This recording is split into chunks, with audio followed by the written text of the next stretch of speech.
नमस्कार दर्शक बर्तमान देखिले जहाँ गोटे बड़ खुशी खबर आसी तबे केंद्र सरकार करिसेंती एक बड़ योजना तबे एही योजना रे आपण माने समस्त महिला को मिलिबो इलेक्ट्रिक साइकिल तबे देखिले वर्तमान ऑल ओडिशा अंगनवाड़ी कर्मी सहायिका भौणी एवं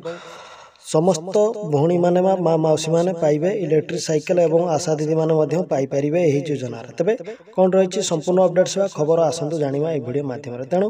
ओडिसा रा दर्शक माने वीडियो देखुथिले वीडियो को लाइक कमेंट शेयर करे सहित चैनल को सब्सक्राइब करनियंतु तबे दर्शक ए न्यूज रे आपण माने आर्टिकल टे देखिबा अर्थवे कनक न्यूज रे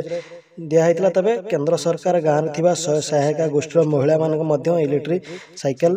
जोगाई देबे तबे एह नै केंद्र ग्रामीण विकास मंत्रालय गत शुक्रवार दिन से योजनाटी करछिन बुझावना करछन्ती एवं ए योजना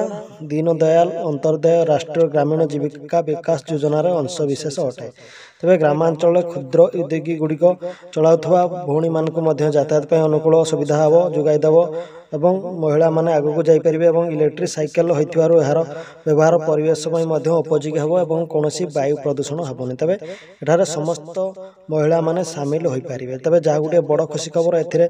आपण माने लाभ पाई परिबे इलेक्ट्रिक साइकिल पाई परिबे एवं एहा खूब शीघ्र लागू हबो तबे एहार आवेदन फॉर्म मध्य ऑनलाइन आपण माने अप्लाई करि परिबे तबे जा गुटे बड़ घोषणा करिसेंती केंद्र सरकार तबे दर्शक एमिति टिकनी खबर जानिया पई वीडियो को लाइक कमेंट शेयर करंतु एवं चैनल को सब्सक्राइब करंतु।